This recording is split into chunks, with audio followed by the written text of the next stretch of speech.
Hello everyone. इस video में हम लोग इकोनॉमिक्स का एक इम्पॉर्टेंट चैप्टर है जो कि है कृषि क्षेत्र से संबंधित। इसी पूरे चैप्टर को हम लोग इस वीडियो में कंप्लीट करने वाले हैं। तो आइए स्टार्ट करते हैं। तो देखिए, जो पहला यहाँ पे सेगमेंट दिया गया वो है कृषि संबंधी प्रावधानों से रिलेटेड।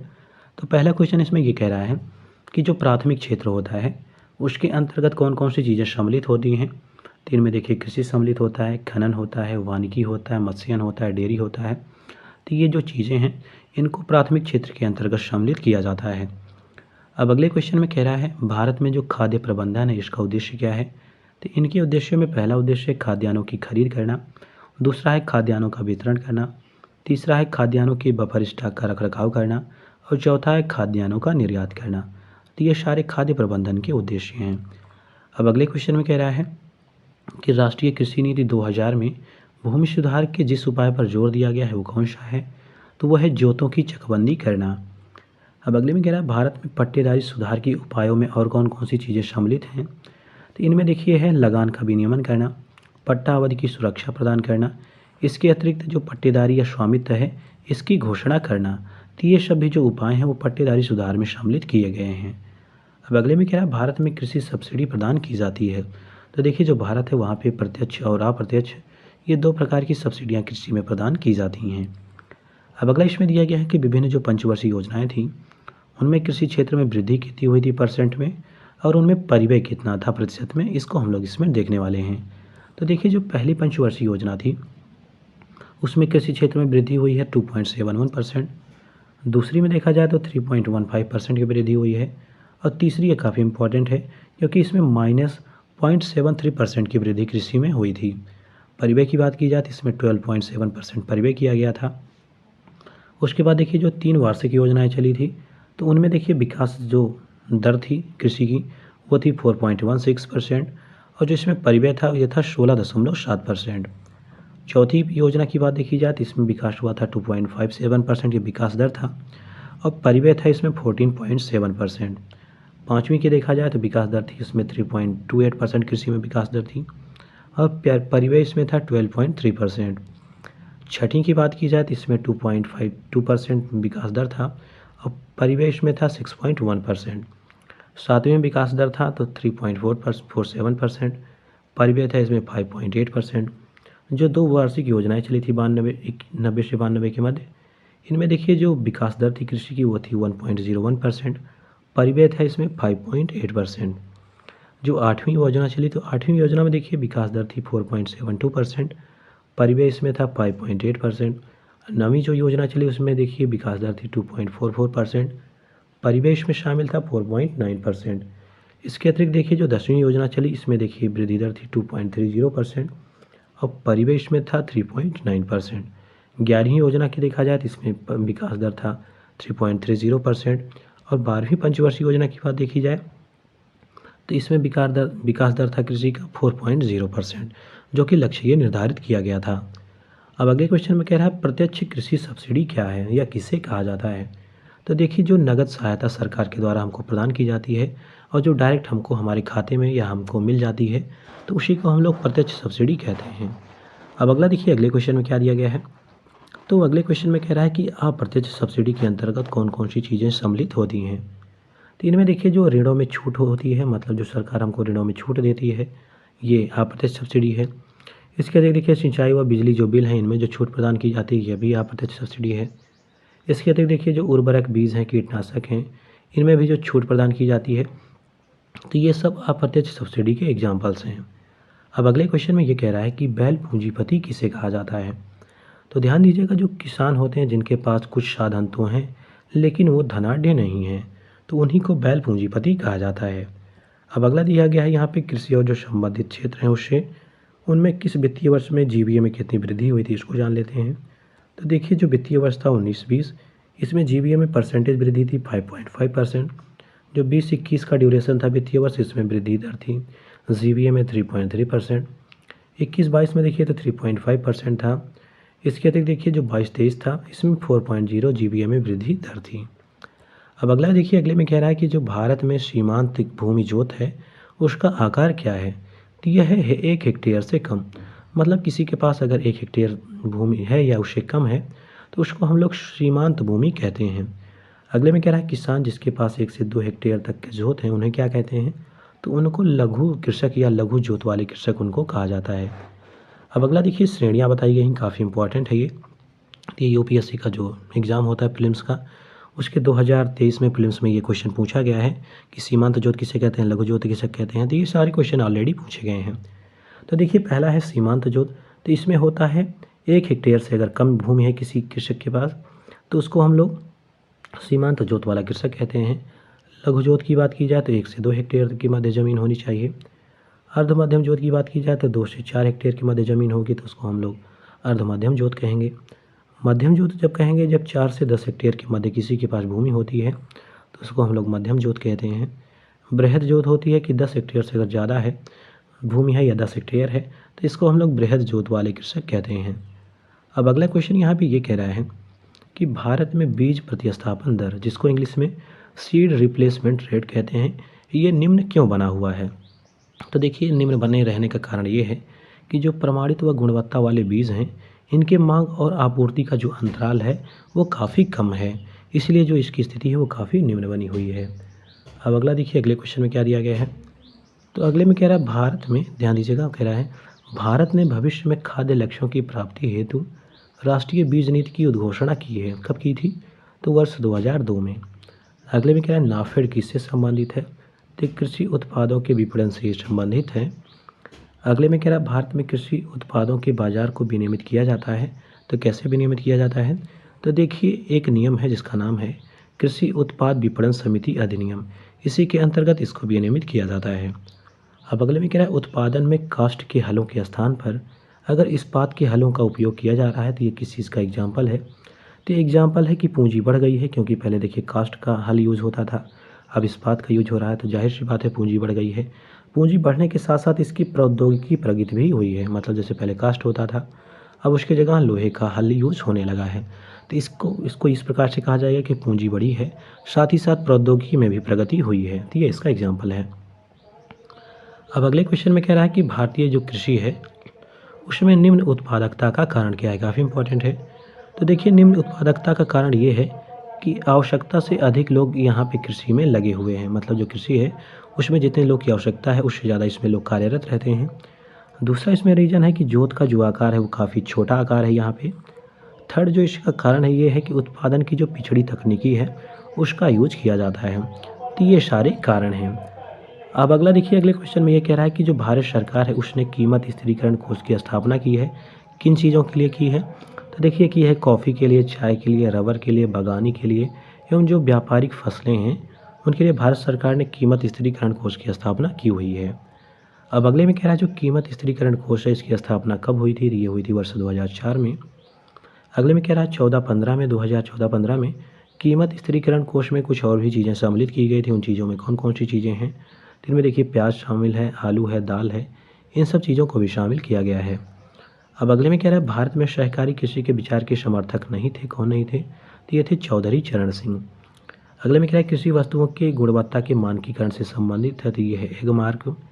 अगले में क्या है एगमार्क भारत में लागू कब हुआ? तो ये हुआ वर्ष 1937 में ही लागू हो गया था। अगले में क्या है कृषि उत्पादों की मांग होती है, तो ये क्या होती है? तो ये होती है अस्थायकत्वहीन, जिसको हम लोग लोचहीन भी कहते हैं। अगले में कह रहा है भारत में भूमि सुधार में सम्मिलित हैं।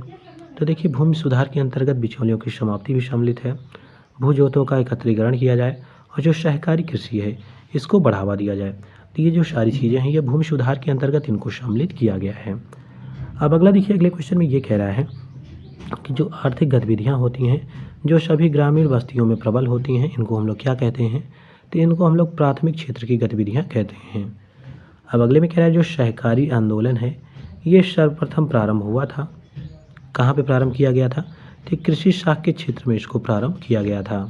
अब अगला दूसरा टॉपिक है, ये काफ़ी इंपॉर्टेंट टॉपिक है, बहुत बार इससे क्वेश्चन पूछे जाते हैं, चाहे जो भी कंपटीशन एग्जाम हो इन सब में इससे कोई न कोई क्वेश्चन पूछा जाता रहता है। तो ये टॉपिक है न्यूनतम समर्थन मूल्य। इस बार काफ़ी चर्चा में भी है क्योंकि किसान इसी के खिलाफ प्रदर्शन भी कर रहे हैं हाल में।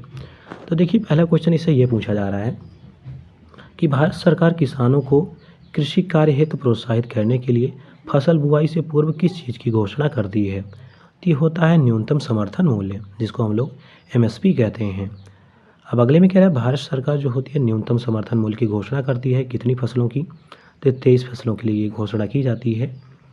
अगले में कह रहा है कृषि मूल्य आयोग की स्थापना कब हुई, तो वह हुई थी 1965 में। अगले में कह रहा है कृषि मूल्य आयोग को कृषि लागत और मूल्य आयोग में परिवर्तित कब किया गया, यह किया गया था 1985 में। अब अगले में क्वेश्चन में ये कह रहा है कि फसलों के न्यूनतम समर्थन मूल्य निर्धारित संबंधी जो संस्तुति है, इस संस्तुति को करता कौन है, काफ़ी इंपॉर्टेंट है, बहुत बार पूछा गया है। तो ये संस्तुति करती है कृषि लागत और मूल्य आयोग, तो ये इन संस्तुति इसकी करती है।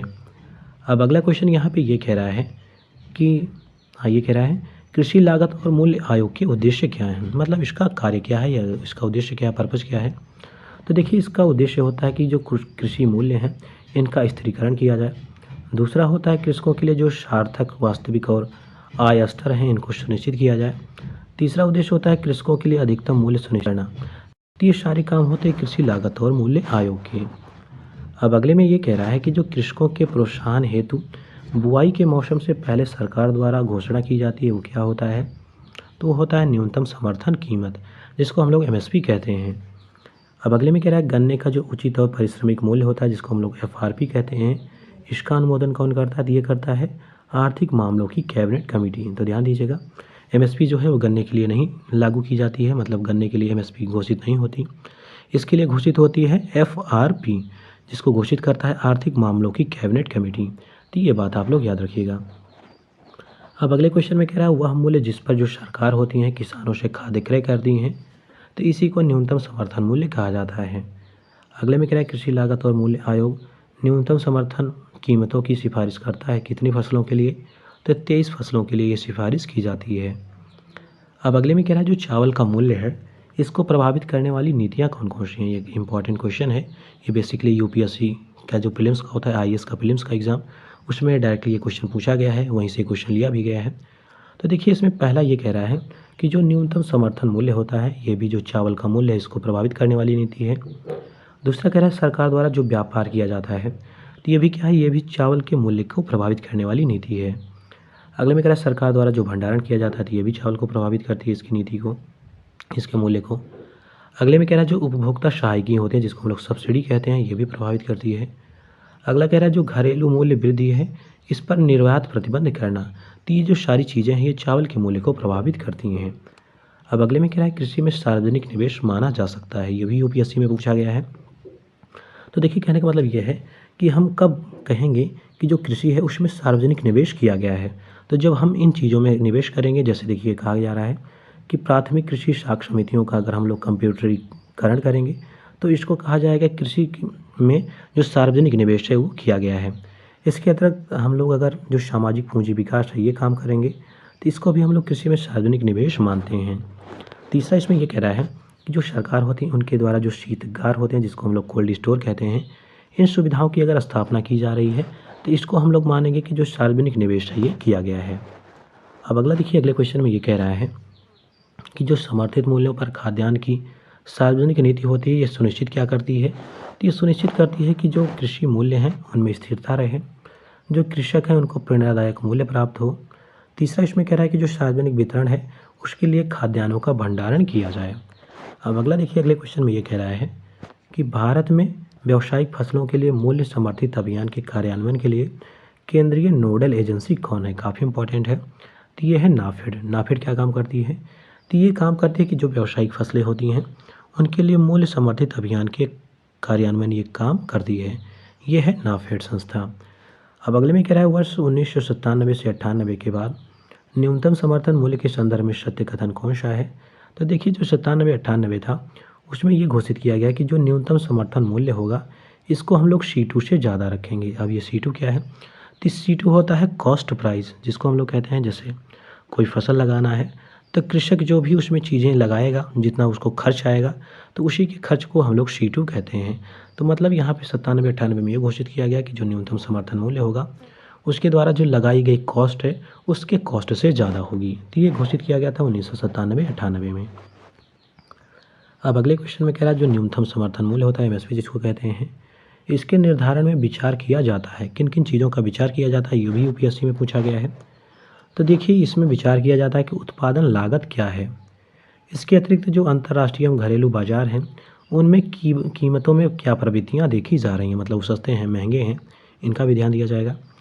इसके अंतर्गत देखिए तीसरा होता है कि अंतर फसल कीमत समता, मतलब एक दूसरे फसलों में कितना अंतर है। तो इन सारी चीज़ों का ध्यान रखा जाता है एमएसपी के निर्धारण में। अब अगला क्वेश्चन कह रहा है कि भारतीय खाद्य निगम के लिए खाद्यान्नों की आर्थिक लागत योग होती है। तो ये जो आर्थिक लागत योग होती है, इसको हम लोग ज्ञात करते हैं एमएसपी बोनस से, प्लस इसी में जो खरीद संबंधी सहायक खर्च हैं इसको जोड़ते हैं। इसी में और ऐड कर दिया जाता है जो प्रासंगिक प्रभार होते हैं तथा जो विपणन लागत होती है। अगर हम लोग इन सब सारी चीज़ों को जोड़ लेते हैं तो इससे हमको आर्थिक लागत योग प्राप्त हो जाता है। अब अगला टॉपिक है इसी में कृषिगत उत्पादन, इससे रिलेटेड जो क्वेश्चन है उनको देख लेते हैं। तो देखिए पहला कह रहा है कि देश में मूंगफली में अग्रणी उत्पादक राज्य कौन है। तो पहला गुजरात है, दूसरा राजस्थान है, तीसरा तमिलनाडु है। अगले में कह रहा है काला तिल क्या है। तो ये है खरीफ की फसल। काले तिल से रिलेटेड जिसको हम लोग नाइसर कहते हैं, ये भी यूपीएससी क्वेश्चन पूछा गया है प्रीलिम्स में, इसको भी ध्यान दीजिएगा। काला तिल क्या है, ये खरीफ की फसल है और इसके लिए भी जो न्यूनतम समर्थन मूल्य है वो घोषित किया जाता है। अब अगले में कह रहा है किस राज्य में धान की उत्पादकता सर्वाधिक है। तो ये पंजाब में अधिकता है। अगले में कह रहा है कि भारत का सर्वाधिक जो चावल उत्पादक राज्य है वो कौन है, वो है पश्चिम बंगाल। अगले में कह रहा है धान का उत्पादन में भारत का विश्व में कौन सा स्थान है। तो दूसरा है, पहला स्थान है चीन का। अगले में कह रहा है हाइब्रिड जिसको हम लोग शंकर धान कहते हैं, इसकी खेती सर्वाधिक लोकप्रिय कहाँ पे है। तो ये है चीन में। अब अगले में कह रहा है भारत में खाद्यान्न उत्पादन कितना हुआ है, इसको जान लेते हैं। तो देखिए जो 18-19 रहा है तो उसमें 285.2 मिलियन टन रहा है।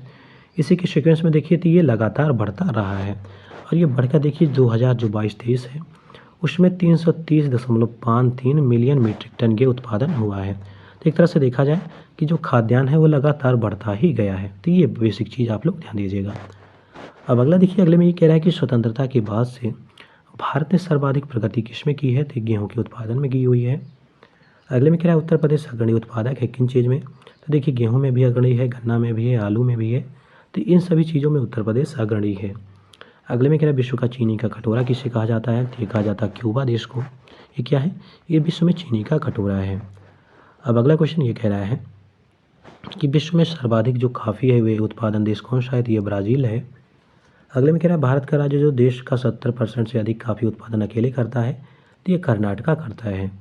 अगले में कह रहा है भारत जो है वो प्रमुख कृषि उत्पादक के रूप में उभर रहा है किन चीज़ों के। तो ये चावल है, कपास है, चीनी है। तो इनके निर्यातक के रूप में ये भारत उभर रहा है। अब अगले क्वेश्चन में ये कह रहा है कि भारत में काली मिर्च और इलायची का सर्वाधिक उत्पादन कहाँ पर होता है। तो ये होता है केरल में। अगले में कह रहा है विश्व में सर्वाधिक दुग्ध उत्पादन देश कौन सा है। तो ये भारत देश है। अगले में कह रहा है भारत में जूट उद्योग मुख्यतः केंद्रित हैं। तो कहाँ पे हैं ये। तो ये पश्चिम बंगाल जो क्षेत्र है वहाँ पे ये केंद्रित हैं। अगले में कह रहा है भारत में केसर का सर्वाधिक उत्पादन कहाँ होता है। तो ये कश्मीर में होता है। अगले में कह रहा है मसालों का बागान कहा जाता है। तो केरला को कहा जाता है। अब अगला इसी में टॉपिक है फसलों की कीमतें किस्में। तो फसलों की किस्में से संबंधित क्वेश्चन दिए गए हैं, इनको जान लेते हैं। तो देखिए कह रहा है खरीफ और रबी जो है शब्द अरबी भाषा से उत्पन्न हुए हैं। तो ध्यान दीजिएगा किससे हुए उत्पन्न ये। तो ये अरबी भाषा से उत्पन्न है। जहाँ पे कह रहा है खरीफ का अर्थ होता है शरद ऋतु, वहीं रबी का अर्थ क्या होता है। तो रबी का अर्थ होता है बसंत ऋतु। अब अगला देखिए, अगले में ये कह रहा है कि आमतौर पर अधिक पानी की आवश्यकता किसको होती है। तो ये होती है खरीफ की फसल को। अब अगला देखिए, अगले में कह रहा है कि ठंडे मौसम और कम पानी की आवश्यकता किसे होती है। तो ये रबी की फसल को होती है। अगले में कह रहा है ज़्यादातर जो मौसम होते हैं, मौसमी फल होते हैं और जो सब्जियां होती हैं वो किस फसल में उत्पादन उगाई जाती हैं, किस मौसम में। तो ये जायद फसलों के अंतर्गत ये फसलें आती हैं। अगले में कह रहा है उच्च लवण सहिष्णु फसल कौन सा है। मतलब अगर लवण युक्त भूमि है उसमें भी ये फसल उत्पादन की जा सकती है। तो ये है चुकंदर। अगले में कह रहा है नावी एमजीन, ये क्या है। तो ये गेहूँ की एक किस्म है। अगले में कह रहा है बासमती चावल की संकर प्रजाति कौन सी है। तो ये है पूषा आर-10। अगले में कह रहा है धान की उत्पत्ति हुई है। तो दक्षिण पूर्व एशिया में इसकी उत्पत्ति हुई है। अगले में कह रहा है मटर की जो पर्णविहीन प्रजाति है वो कौन सी है। तो इसको हम लोग अपर्णा कहते हैं। अगले में कह रहा है बरानी द्वीप फसल किसकी एक किस्म है। तो ये धान की है। अगले में कह रहा है भारत की प्रमुख खाद्य फसल कौन सी है। तो ये चावल है। अगले में कह रहा है पूषा जो सिंधु गंगा है ये किसकी प्रजाति है। तो ये गेहूँ की प्रजाति है। अगले में कह रहा है गंगा वाराणसी एक प्रजाति है। तो ये आंवले की प्रजाति है। अगले में कह रहा है निर्यात हेतु आम की पसंदीदा प्रजाति कौन सी है।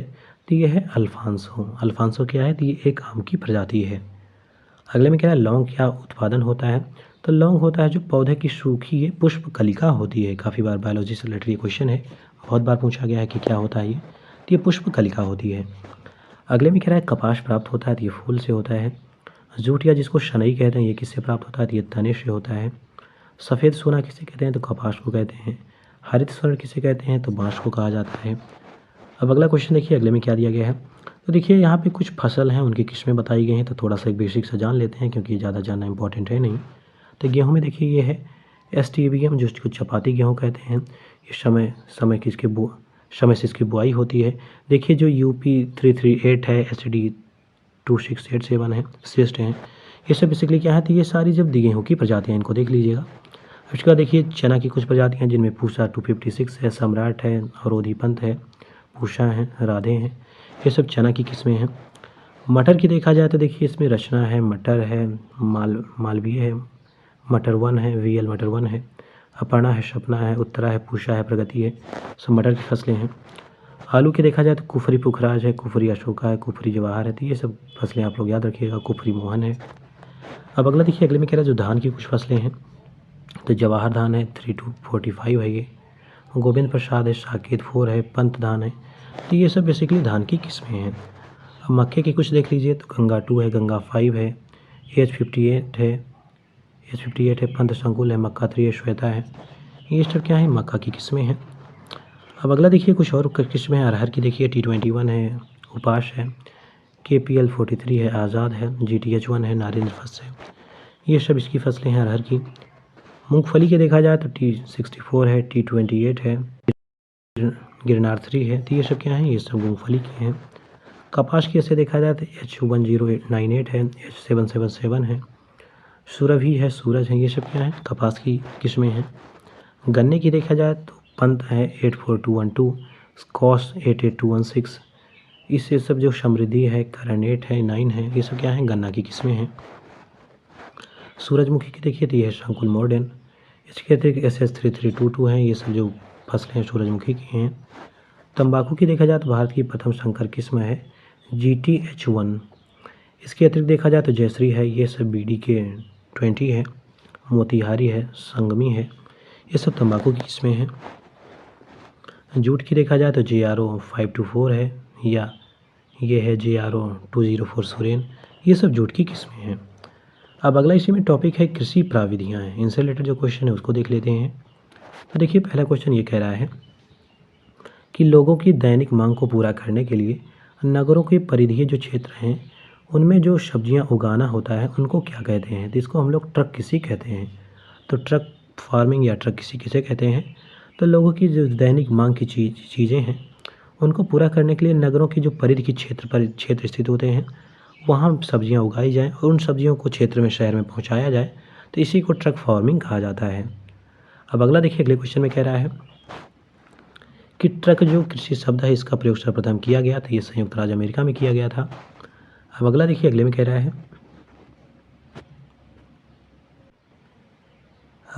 रहा है, ये क्वेश्चन में कह रहा है कि वह संकल्पना जो अनेक जो सीमांत कृषक हैं उनके द्वारा किसी निश्चित क्षेत्र में आया जाए और अपने आप को समूह में व्यवस्थित कर लिया जाए और चुनिंदा कृषि जो प्रक्रियाएं हैं उनको किया जाए, तो इसको क्या कहा जाता है?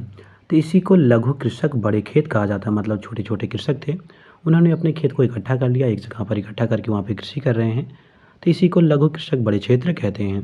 तो ये जो क्वेश्चन है ये भी UPSC के प्रीलिम्स में पूछा गया है, तो इसको आप लोग याद रखिएगा। अब अगला देखिए, अगले में ये कह रहा है कि जो चीन में कृषि योग्य भूमि है वो क्या है? वो भारत से कम है।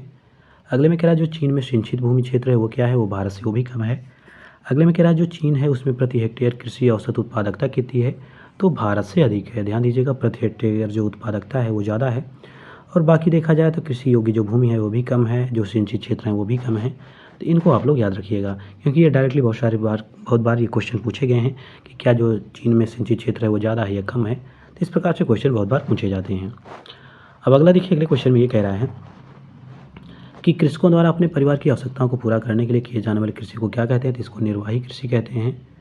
अगले में कृषि का प्रकार जो श्रम प्रधान होती है तथा जिसमें प्रौद्योगिकी का कम प्रयोग किया जाता है या नहीं के बराबर किया जाता है, तो उसको क्या कहते हैं? तो उसको निर्वाही कृषि कहते हैं। अगले में कह रहा है प्रति इकाई क्षेत्र में व्यक्तियों की संख्या क्यों क्या कहते हैं, इसी को जनसंख्या घनत्व कहा जाता है। अगले में कह रहा है कुल जनसंख्या में उपजाऊ भूमि के जो क्षेत्रफल हैं उसे विभाजित करने पर क्या प्राप्त होता है, तो कायिक घनत्व ये हमको प्राप्त होता है। अब अगले में कह रहा है जो कुल कृषि है इससे जुड़ी जनसंख्या की उपजाऊ भूमि के क्षेत्रफल से विभाजित करके क्या प्राप्त किया जाता है, तो इससे प्राप्त होता है कृषि घनत्व कितना है। अगले में कह रहा है जो खड़ी फसल है इसकी कटाई करने से पहले अगली फसल की बुआई करना क्या कहलाता है, तो इसी को रिले फार्मिंग कहते हैं, रिले खेती इसी को कहा जाता है। अब अगले में कह रहा है मोटे अनाज वाली फसलें कौन कौन सी हैं, तो ये पूछा जा रहा है मोटे अनाज वाली जो फसलें हैं ये कहाँ पे उगाई जाती हैं, तो ये ऊंचाई वाले स्थानों पर उगाई जाती हैं। अगले में कह रहा है कृषि की उत्पादकता बढ़ाने वाले कारक कौन कौन से हैं, तो देखिए जो उत्पादकता होती है वो गुणवत्ता युक्त बीजों से बढ़ती है, कुशल सिंचाई है तब भी बढ़ेगी, उर्वरक का अच्छा प्रयोग किया गया तब भी बढ़ेगी, और जो कीटनाशक हैं इनका भी उपयोग अगर अच्छे ढंग से किया जाता है तो जो उत्पादकता होती है वो बढ़ती है। अगले में कह रहा है निर्वाह मूलक कृषि के अंतर्गत फसलें होती हैं जो अधिकांशतः पैदा की जाती हैं, कहाँ पे की जाती हैं, तो ये मोटे अनाज तथा चावल होती हैं। मतलब जो निर्वाह कृषि होती है तो उसमें मोटे अनाज या चावल अधिकतर उत्पादन किया जाता है।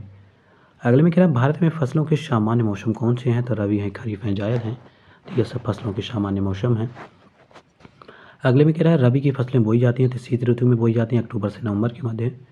रबी की फसलें जो काटी जाती हैं तो ग्रीष्म ऋतु में अप्रैल से मई के मध्य काटी जाती हैं, जो कि बसंत का भी समय होता है। ऊपर अभी हम लोगों ने देखा था, तो बसंत इसीलिए दिया गया था क्योंकि वो अप्रैल मई का समय था। अगले में कह रहा है जो खरीफ की फसलें हैं वो बोई जाती हैं तो ये वर्षा ऋतु में जून जुलाई में बोई जाती हैं। अब अगला देखिए अगले में क्या दिया गया है।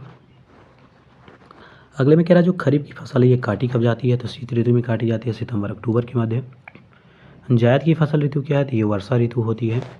अब देखिए कुछ प्रमुख फसलें हैं इनको देख लेते हैं, काफ़ी इंपॉर्टेंट है कि जायद की कौन सी है, रबी की, खरीफ की कौन सी है। तो रबी की फसल में देखा जाए तो गेहूँ है, जौ है, चना है, मटर है, सरसों है, आलू है, मसूर है, अलसी है। तो ध्यान दीजिएगा जो सरसों है, मटर है, मसूर है, आलू है, ये सब रबी की फसल हैं। खरीफ की देखा जाए चावल है, ज्वार है, बाजरा है, रागी है, मक्का, सोयाबीन है, मूंगफली है, कपास है, शन है, जूट है, उड़द है, तंबाकू। ध्यान दीजिएगा उड़द क्या है, ये रबी खरीफ की फसल है। जायद की बात की जाती है देखिए तरबूज, खरबूज, ककड़ी, खीरा, करेला, ये सब क्या है, ये सब जायद की फसल है। तो ध्यान दीजिएगा जो करेला है वो जायद की फसल है।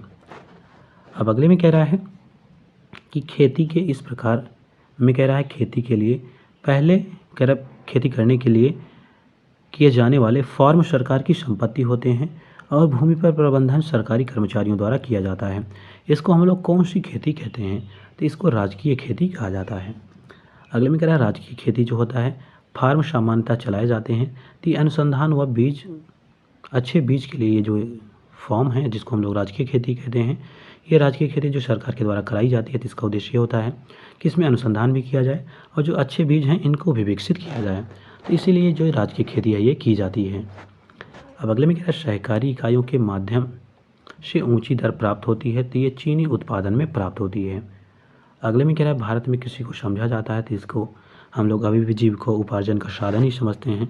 इसको हम लोग जीविका उपार्जन का साधन समझते हैं, इसको हम लोग पैसे का साधन नहीं समझते हैं। एक तरह से हम लोग कहते हैं कि बस अपने उत्पादन के लिए खाद्यान्न फसलें हमारे जो साल भर की ज़रूरतें हैं वो पूरी हो जाएं, तो इसी के लिए हम लोग बेसिकली जीविका उपार्जन फसल इसको हम लोग समझते हैं। मतलब जो कृषि है उसको हम लोग जीविका उपार्जन का माध्यम समझते हैं। अब अगले में कह रहा है जो भारतीय कृषि है इसकी विशेषता नहीं है, तो ये है बड़े खेतों की प्रधानता, क्योंकि हमारे यहाँ बड़े खेतों की प्रधानता है नहीं। सबसे ज़्यादा अभी हम लोगों ने देखा था कि जो मार्जिनल फार्म है उनकी संख्या सबसे ज़्यादा है। अब अगले में कह रहा है कि जो मिश्रित कृषि है उसमें सम्मिलित है, तो इसमें देखिए कई तरह की फसलें उगाना तथा साथ ही में पशुपालन करना, तो इसी को मिश्रित कृषि कहा जाता है। अगले में कह रहा है मानव की वह प्रक्रिया जो जलवायु से सर्वाधिक प्रभावित होती है, तो वो होती है कृषि। अगले में कह रहा है कृषि में फर्टिगेशन से क्या लाभ है, तो देखिए जो फर्टिगेशन होता है इससे लाभ होता है कि सिंचाई जो जल होता है उसकी क्षारीयता का नियंत्रण इससे होता है। इसके अतिरिक्त देखिए जो पौधों के लिए पोषक होता है वो बड़ी मात्रा में सुलभ हो जाता है। इसके अतिरिक्त जो रासायनिक पोषक होते हैं इनके निक्षालकों में भी कमी आती है, तो ये सब इसके फ़ायदे हैं। अब अगला देखिए अगले में कह रहा है शून्य जुताई के क्या लाभ हैं, तो देखिए जो शून्य जुताई होती है उसके अंतर्गत हम लोग लाभ में देखा जाए तो पहला लाभ होता है कि भूमि का अपरदन कम होता है। दूसरा है जैव विविधता की क्षति नहीं होती है। फसल जो अवशेष हैं उनको जलाए बिना गेहूँ की खेती आरंभ हो जाती है। इसके अतिरिक्त मृदा में जो कार्बन पृथक्करण है वो संभव हो पाता है। तो ये सब है जीरो जुताई, जिसको हम लोग जीरो टिलेज सिस्टम कहते हैं, ये इसके फ़ायदे हैं। अब अगला देखिए, अगले में कह रहा है कि जो परितंत्र अनुकूली कृषि है माना जाता है, किसको माना जाता है? तो देखिए, अगर जो फसल विविधता है या विविध रोपण जिसको कहते हैं, ये अपनाया जाता है, तब हम लोग इसको परितंत्रीय अनुकूलन कृषि कहते हैं। इसके अतिरिक्त देखिए, जो सीम अधिक हैं, अगर इनकी अधिकता रहती है तभी परितंत्र अनुकूलन इसको माना जाता है। इसके अतिरिक्त टेंसियोमीटर का उपयोग किया जाएगा तब भी इसको माना जाएगा कि अनुकूल है कृषि। ऊर्ध्वाधर कृषि, तो ये जो सारी चीज़ें हैं, ये जो चारें कृषि हैं चारों, इनको हम लोग परितंत्र अनुकूली कृषि मानते हैं। अब अगला कह रहा है कृषि क्रांतियाँ एवं मिशन। तो देखिए, जो शहद मिशन है इस, या कह सकते हैं जो शहद मिशन, इसकी शुरुआत कब हुई है? तो ये हुई है वर्ष 2017 में। अगले में कह रहा है देश में वैज्ञानिक आधार पर मधुमक्खी पालन को व्यापक संवर्धन और विकास करना लक्ष्य है। तो ये है मीठी क्रांति का। मीठी क्रांति किससे संबंधित है? तो ये मधुमक्खी पालन से संबंधित है। अगले में कह रहा है जो हरित क्रांति है, किस शुरुआत के समय भारत की खाद्य और कृषि मंत्री कौन थे? तो ये थे चिदम्बरम सुब्रमण्यम। अगले में कह रहा है हरित क्रांति के दौरान धान की हाई यील्ड वैरायटी, जिसको हम लोग HIV कहते हैं, ये बीज इनका आयात मैक्सिको से किया गया था। इसका नाम बताना है। इसका नाम था लर्मा रोजो 64A, और इसी में देखिए दूसरा था, इसका नाम था सोनोरा 64। अब अगले में कह रहा है भारत में हरित क्रांति के प्रणेता कौन थे? तो ये थे एम एस स्वामीनाथन। अगले में कह रहा है हरित क्रांति के जन्मदाता हैं, तो नॉर्मन बोरलॉग हैं। अगले में कह रहा है नॉर्मन बोरलॉग जो है किस क्षेत्र से या किस देश से संबंधित हैं? तो ये संयुक्त राज्य अमेरिका के संबंधित हैं। अब अगले में कह रहा है भारत में हरित क्रांति प्रारंभ कब हुई? तो ये हुई 1966 से 67 के मध्य, जो कि था 20वीं सदी का 7वां दशक था। अगले में कह रहा है हरित क्रांति के घटक कौन से हैं? तो उन्नत किस्म के बीजों का उपयोग किया जाए, जो सिंचाई की सुविधाएं इनको बढ़ाया जाए, रासायनिक खाद का यूज किया जाए, कीटनाशकों का प्रयोग हो, बहुफसली जो कार्यक्रम ये चलाए जाएँ। तो ये सारे हरित क्रांति के घटक थे। अब अगले में कह रहा हुआ क्षेत्र जिसमें जो हरित क्रांति है शीघ्र ही साध्य थी, तो ये थे निश्चित सिंचाई वाले क्षेत्रों में, क्योंकि देखिए यहाँ पे सिंचाई के साधन थे, आसानी से उपलब्ध थे, इसलिए जो यहाँ पे खेती थी वो काफ़ी अच्छे से होने लगी थी। अगले में कह रहा है हरित क्रांति का सबसे अधिक प्रभाव देखा गया, तो गेहूँ के उत्पादन में सबसे अधिक उत्पादन हुआ था। अगले में कह रहा है हरित क्रांति में प्रयुक्त मुख्य पादप फसल कौन सा था? तो ये था मैक्सिकन गेहूँ। अगले में कह रहा है भारत में हरित क्रांति के लिए ब्रेड बास्केट कहे जाने वाले राज्य कौन से हैं? तो ये हैं पंजाब, उत्तर प्रदेश और हरियाणा। तो ये सब ब्रेड बास्केट कहे जाने वाले राज्य हैं। अब अगला देखिए, अगले क्वेश्चन में ये कह रहा है कि द्वितीय हरित क्रांति है, इसकी प्रबल संभावना है। तो भारत की जो शुष्क पेटी वाले क्षेत्र हैं, यहाँ पे द्वितीय हरित क्रांति की संभावना है। अब अगले में क्या प्रधानमंत्री मनमोहन सिंह द्वारा प्रस्तावित द्वितीय हरित क्रांति में सम्मिलित हैं। तो इनमें देखिए कृषकों को सार्वभौमिक कृषि व्यापार में सहभागिता करना, ये सम्मिलित है। इसके अतिरिक्त देखिए जो फसल पश्चात खाद्यान्न में क्षति होती है इसको कम से कम किया जाता है, ये भी इसमें सम्मिलित है। फसलों के भंडारण में सुविधा हो, तो ये सारे उद्देश्य हैं जो द्वितीय हरित क्रांति का लक्ष्य रखा गया है, तो उनमें ये सारे लक्ष्य लेके चले गए हैं। अब अगले में क्या रहा है, पीलिया जिसको हम लोग पीत क्रांति कहते हैं, ये तिलहन से उत्पादन से संबंधित है। नीली क्रांति जो है मत्स्य से उत्पादन से संबंधित है। ऑपरेशन फ्लड सेकेंड का संबंध दुग्ध आपूर्ति से है। श्वेत क्रांति का जनक हैं डॉक्टर वर्गीज कुरियन हैं, ये श्वेत क्रांति के जनक। राष्ट्रीय बागवानी मिशन प्रारंभ हुआ तो वर्ष 2005 से 6 में हुआ। बागवानी एकीकृत जो विकास मिशन है ये कब हुआ, ये 2014 से 15 में स्टार्ट हुआ। अगले में कह रहा है बागवानी जो एकीकृत विकास मिशन प्रायोजित है, यह है ये केंद्र सरकार द्वारा प्रायोजित है। अब देखिए जो सुनहरी क्रांति है ये उद्यान या फसल से उत्पादन से संबंधित है। श्वेत क्रांति है दुग्ध उत्पादन से है। नीली है जो मत्स्य से उत्पादन से है। हरित क्रांति अनाज उत्पादन। लाल जो है टमाटर और मांस से है। भूरी जिसको धूसर कहते हैं उर्वरक उत्पादन से संबंधित है। रजत क्रांति की बात की जाती है अंडे उत्पादन से है। पीली क्रांति तिलहन से। गोल क्रांति आलू उत्पादन। गुलाबी जो है प्याज से। स्वर्ण रेशा जो क्रांति है वो जूट या जिसको कपास कहते हैं उसके उत्पादन से संबंधित है। अब अगला नोट कह रहा है, इसमें इसको जान लेते हैं। तो कह रहा है देश के जो सभी प्रत्यक्ष या अप्रत्यक्ष रूप से कृषि में आई विभिन्न क्रांतियाँ हैं, जैसे कह सकते हैं हरित क्रांति, श्वेत क्रांति, पीली क्रांति, नीली क्रांति, लाल सुनहरी क्रांति, भूरी क्रांति, रजत क्रांति, इन सबको कह रहा है समग्र रूप से इंद्रधनुषी जिसको हम लोग सतरंगी क्रांति कहते हैं। तो ये नोट था। अब अगला देखिए अगले क्वेश्चन में क्या दिया गया है। तो अगले में कह रहा है भारत में जो राष्ट्रीय खाद्य सुरक्षा मिशन है ये कब प्रभावी हुआ, तो ये हुआ 2007-8 से रबी की फसल से। अब अगले में कह रहा है कृषि अनुसंधान संबंधी जो क्वेश्चन है इनको जान लेते हैं। तो पहला ये कह रहा है कि भारतीय कृषि अनुसंधान संस्थान की स्थापना सर्वप्रथम कहाँ पे हुई, ये हुई पूसा, जो कि समस्तीपुर जिला बिहार में स्थित है। अगले में क्या, भारत में प्रथम जो कृषि विश्वविद्यालय, इसकी स्थापना कहाँ पे हुई? पंतनगर में हुई 1960 में। 17 नवंबर 1960 को इसकी स्थापना हुई थी। अगले में क्या है, international crop research institute for semi arid tropical स्थित कहाँ पे है? ये हैदराबाद में है। अगले में कह रहा है, भारतीय जो शाक भाजी अनुसंधान संस्थान है ये वाराणसी में स्थित है। अब कुछ संस्थान हैं, इनका स्थान कहाँ पे, इसको जान लेते हैं। तो पहला है Uttar Pradesh council of agriculture research, ये लखनऊ में है। अगला है इंडियन एग्रीकल्चरल रिसर्च इंस्टीट्यूट, ये नई दिल्ली में स्थित है। अगला है इंडियन वेटेरिनरी रिसर्च इंस्टीट्यूट, ये इज्जतनगर बरेली में है।